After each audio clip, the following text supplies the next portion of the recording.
Garvin, and I'm here with Haley Bell, BCBA, and we're going to interview her today. So, Haley, I'm going to ask you some questions. Can you explain to us in your own words what ABA is? ABA is Applied Behavior Analysis. It is the study of human behavior. Where I specifically work in ABA is with children with autism and working on how to increase wanted behaviors and decrease unwanted behaviors, and working on manipulating their environment in order for them to better adapt to that environment, and then slowly changing that environment to match what it would be in their natural environment, like in schools or at home, in order for them to better thrive. So that's how I fit into ABA, but ABA is really just the study of human behavior. Mm-hmm. So many things. So what got you interested into the field of ABA? I actually have a sister who is on the spectrum, so I actually didn't know about ABA until I was much older and in college, and so once I found ABA outside of, like in a school that I used to work at for children with intellectual disabilities, I found ABA and I was like, I wish they had this for my sister. So then I got further involved, and then I never left. Mm-hmm. It changes lives. Truly. Can you explain to me your job duties? What is everyday life as a BCBA? Every day is a little bit different than the day before. So broad scope, I oversee a caseload of 8 kids in my center and a team of 10 therapists. So I oversee their caseloads. I supervise programming and behavior change procedures. So I'm in sessions observing therapists work with kiddos and making sure things are being ran correctly, or making sure that if things need to be switched up to help that kiddo better. Doing that, I work with parents, very closely with parents, and teaching them behavior analytic principles that can help them better at home. I work very closely with other BCBAs and how to, because there's always new research, so research on different procedures that help with different behaviors. On top of that, I am making sure things are being documented and sent off to insurance, and writing treatment plans, and finding new goals to help kiddos move from this setting into a setting that's more developmentally appropriate. Just helping them fit in and grow better. Amazing. What is your favorite part of being a BCBA? My gosh. My favorite part of being a BCBA is it's like kind of like twofold. So obviously I love seeing like the kiddos thrive, and I love watching and hearing about how like they're able, families are able to do things like go to the grocery store, which I can just drop whatever I'm doing and go to the grocery store, but parents of children with autism sometimes can't. Like I have some kiddos who they can't go to the store because they fixate on something, or they go into behaviors and tantrums, and then parents have to physically move them out.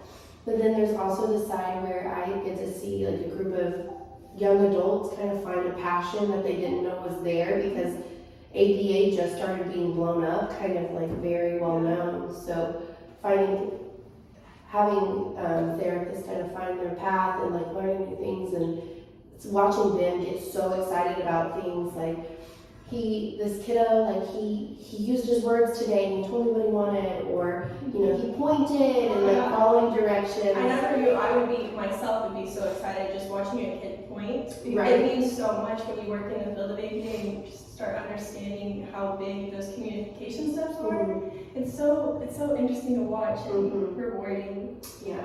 But on that note, what do you find to be the most challenging part of being a BCBA?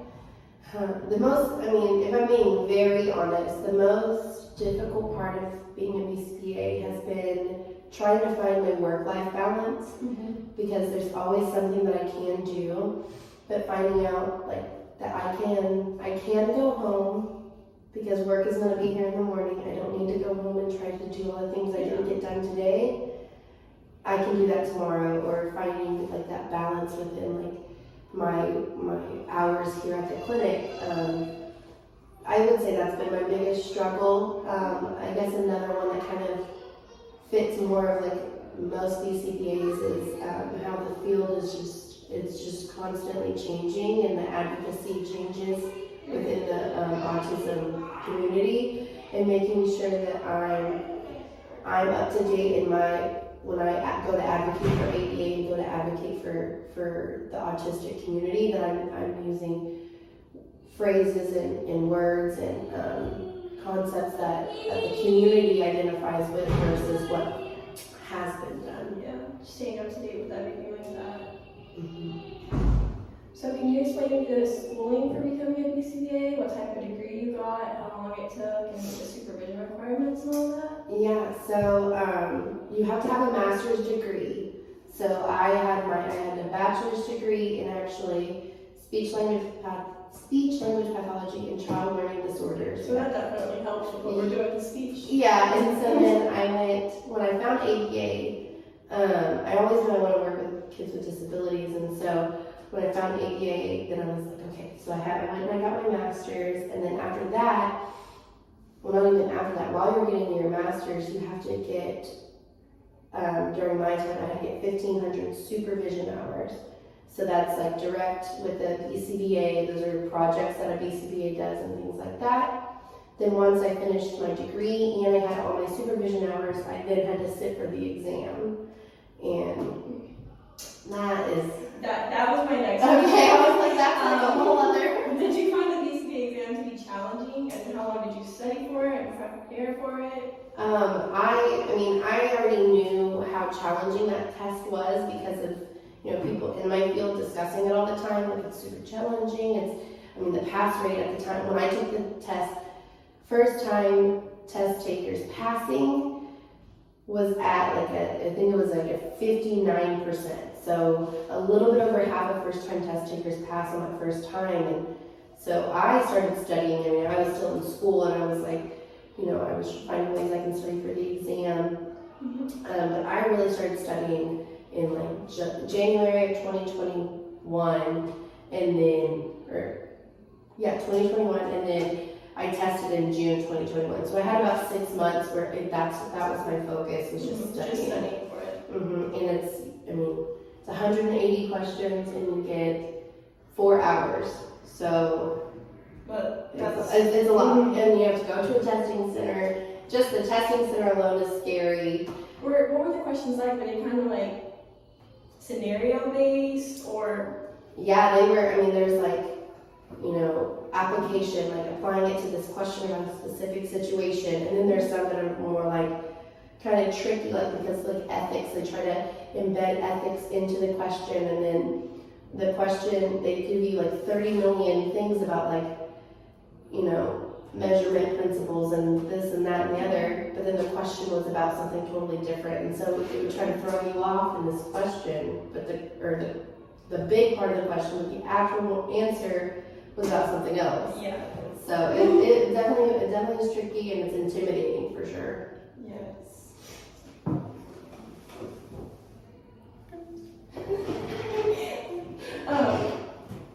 So in this class at Moral Psychology, we discussed different methods of therapy, and cognitive therapy being one.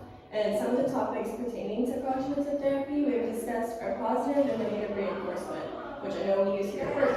So could you explain to me how we use positive and negative reinforcement here at work? Yes. So it's really a lot of what we do is as you know. So the way I like to explain it to parents all the time, because it gets kind of a negative connotation when you talk about positive and negative reinforcement.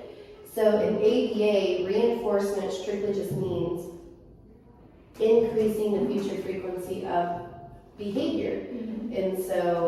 And then when you talk about positive and negative in ABA, positive just means you're adding something, and negative just means you're taking away. It doesn't necessarily mean positive being something good and negative being something bad. Yeah, and that was something I kind of had to learn. I thought it meant, good thing, bad thing. Yeah. It's just taking away and adding. Yeah, and to increase behaviors happening in the future. So. Do you ever use ABA in your daily home life? Every day with my boyfriend. Yeah, every day. So yeah, exactly. I go home, and it's I noticed he maybe did the dishes, and he picked up around the house, and I positively reinforce that. Or like if I come home and it's not done, I'll kind of be like, use some behavior momentum and be like, hey, can you help me pick this up? And then he helps me in there. I'm like, hey, can you actually come here while you're here? And then he looked over there and like, all right, help me with this. And I was like, all right, so let's clean up this kitchen and let's cook dinner and then clean up after dinner all together. Yes. So then it's like, I slowly got him into the kitchen helping me with little things to do the big He doesn't things. realize that's AB right there. Exactly. So where can you work as a BCBA? I know we can work in a clinic, but you can do in-home, you can do schools, I think. Yeah, you can. There's actually one of the coolest classes I took was what can you do with a BCBA outside of, being in the autistic community. And you can be in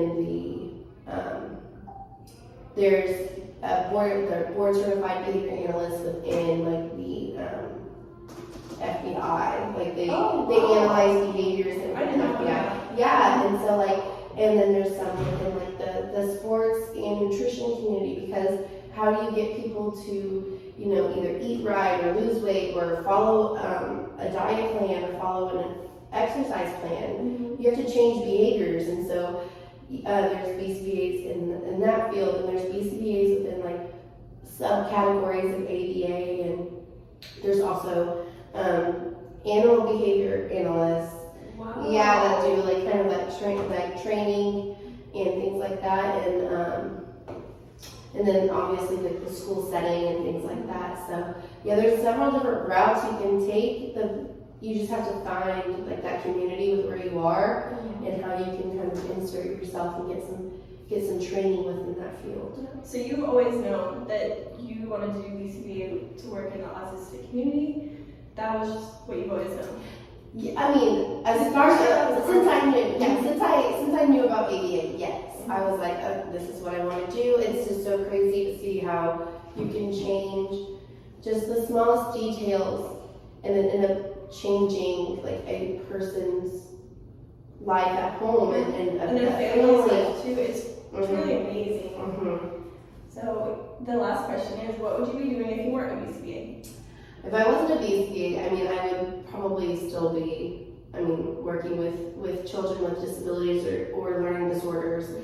I think I would be more on the speech side of it rather than I would the behavior side of it. But I originally wanted to be a speech therapist. Well, thank you for answering these questions.